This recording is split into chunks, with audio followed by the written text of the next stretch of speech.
Tehran ने यह भी कहा कि हॉर्मूज पर किसी भी व्यवस्था में उसकी सुरक्षा और संप्रभुता का सम्मान हर हाल में होगा और हम ये सुनिश्चित करेंगे। ईरान की तरफ से यह भी कहा गया कि प्रतिबंधों में राहत किसी भी व्यापक समझौते का एक महत्वपूर्ण हिस्सा होगी। जो भी बैन लगे हुए हैं, अमेरिका की तरफ से सैंक्शंस लगे हुए हैं या फिर दुनिया के और देशों की तरफ से लगे हैं, जब तक उनमें राहत नहीं होगी तब तक कोई डील के नतीजों तक पहुंचना बहुत मुश्किल है। मतलब डील में वो सारी चीज़ें पहले की तरह शामिल होनी चाहिए। ईरानी अधिकारियों ने यह भी कहा कि वो युद्ध नहीं चाहते, लेकिन अपनी रक्षा करने में हम सक्षम हैं, ये उनकी तरफ से कहा गया। तेहरान की तरफ से यह भी कहा गया कि अगर अमेरिका अपनी सैन्य धमकियां बंद करता है तो कूटनीतिक समाधान की संभावना ज्यादा बढ़ सकती है। अब इन सारी बातों के बीच एक जो फ्रंट और खुला है हुतीज और सऊदी अरब के बीच, वहाँ से भी लगातार जो है परेशान करने वाली खबरें आ रही हैं।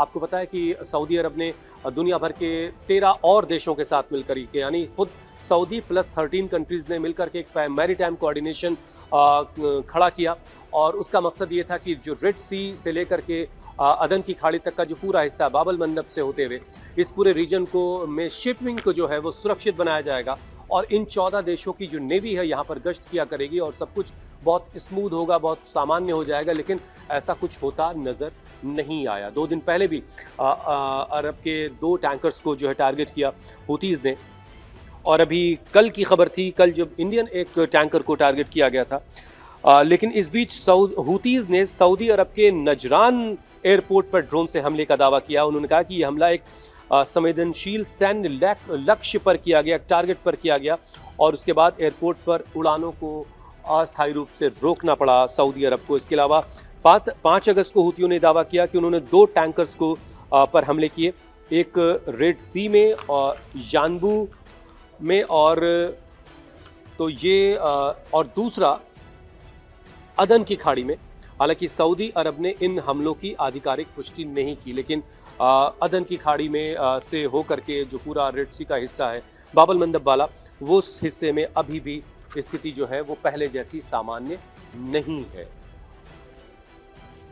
अब तीसरी बड़ी खबर आज की, पहले दूसरी बड़ी खबर, ये तो उसी अमेरिका और ईरान से जुड़ा हुआ जो पूरा मामला था उसमें सऊदी का एक फ्रंट उस वक्त खुला था जब सऊदी अरब ने इराक पर हमला किया था PMF को टारगेट करके, पॉपुलर मोबिलाइजेशन फोर्स को टारगेट करके। उसके बाद हुतीज़ ने जो है वहाँ पर हमले किए थे। अब दूसरी बड़ी खबर जो है वो यूक्रेन युद्ध से जुड़ी हुई है। नाटो ने एयर डिफेंस बढ़ाने का फैसला किया है और लगातार ज़ेलेंस्की इस बात की मांग करते रहे कि उन्हें और डिफेंस बैटरीज की ज़रूरत है और इस बीच रूस ने मिसाइल और ड्रोन हमले यूक्रेन पर बढ़ा दिए हैं। पुतिन बार बार ये कहते रहे कि जिस तरीके से यूक्रेन की तरफ से जवाबी कार्रवाई हो रही है, ये मामला जल्दी हल नहीं होगा और पुतिन ये भी कहते रहे हमेशा से कि जब तक वो अपने लक्ष्यों को हासिल नहीं कर लेते हैं तब तक ये लड़ाई बंद नहीं होगी। रूस ने हाल के दिनों में यूक्रेन पर मिसाइल और ड्रोन हमले तेज किए हैं। यूक्रेन के राष्ट्रपति ज़ेलेंस्की ने कहा है कि रूस ने पहले के मुकाबले मिसाइल का जो प्रोडक्शन है वो बढ़ा दिया है और नाटो ने यूक्रेन को और ज़्यादा डिफेंस सिस्टम जल्द ही देने की अपनी प्रतिबद्धता को दोहराया। उन्होंने कहा कि हम आपको और डिफेंस सिस्टम प्रोवाइड करवाएंगे। पैट्रियट इंटरसेप्टर मिसाइलों की कमी का सामना यूक्रेन इस वक्त कर रहा है। हालांकि जब अभी ट्रंप से मुलाकात हुई ज़ेलेंस्की की, तब उनको पैट्रियट के प्रोडक्शन की लाइसेंस देने की भी बात हो रही थी। वो कब तक ग्राउंड पर होगा, कब तक वो प्रोडक्शन कर पाएंगे, ये आने वाला वक्त बताएगा, क्योंकि ये लंबा प्रोसेस है और इसमें बहुत वक्त लगेगा और ज़रूरत उनको अभी फौरी तौर पर है। रूस ने लगातार बैलिस्टिक मिसाइलों से, ड्रोन से और डिकॉय से हमला वो रूस की तरफ से हो रहा है और जाहिर है यूक्रेन के लिए खुद को बचाना मिसाइलों से, ड्रोन से काफ़ी मुश्किल हो रहा है अगर उसके पास डिफेंस बैटरीज की कमी है। ऐसे वक्त में नाटो ने एकजुटता अपनी फिर से दोहराई है यूक्रेन के साथ और यूरोप से अपनी यूरोपियन कंट्रीज़ जो है वो भी इस मामले में आगे आ रही हैं और उनसे भी अपील की है ज़ेलेंस्की ने।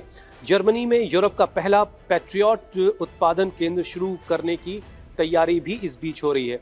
आने वाले हफ्तों में मुमकिन है कि यूक्रेन को कुछ हवाई सुरक्षा यानी डिफेंस बैटरीज कुछ मिल सकें, कुछ और डिफेंस सिस्टम दिए जा सकें। ये मुद्दा इस वक्त काफ़ी गरमाया हुआ है। इसके अलावा ब्लैक सी में भी एक फ्रंट खुला है। ब्लैक सी में जिस तरीके से यूक्रेन ने रूस के एक बीच पर हमला किया, फिर रूस ने भी हमला किया, ये सारी चीज़ें जो हैं इस पूरे इलाके में चल रही जंग को और जो है हालात को ख़राब कर रही हैं, बिगाड़ रही हैं, और कहीं से कोई बातचीत की सुगबगाहट नहीं है, कोई किसी समझौते की जानिब दोनों देश जाते नज़र नहीं आ रहे हैं। अब बात करते हैं इजराइल और लेबनान की। लेबनान में साउथ लेबनान का जो पूरा हिस्सा है, वहाँ पर इजराइल लगातार हमले कर रहा है। इजराइल के हमले गाज़ा में भी लगातार जारी हैं। लेकिन अभी बात हम इजराइल और लेबनान की कर रहे हैं, जहाँ पर एक बार फिर से बातचीत की शुरुआत होती हुई दिखाई दे रही है। अमेरिका मीडिएट कर रहा है इसमें, और अमेरिका ने इससे पहले भी मीडिएट करके बातचीत की थी, और ये बात तय हुई थी कि हिजबुल्लाह को डिसआर्म किया जाएगा और इजरायली फोर्सेज जो है पूरी तरीके से जो है लेबनान को छोड़ेंगे। लेकिन इजराइल इस पर राज़ी उस वक्त नहीं हुआ, और हमास भी डिसआर्म होने के लिए तैयार नहीं है।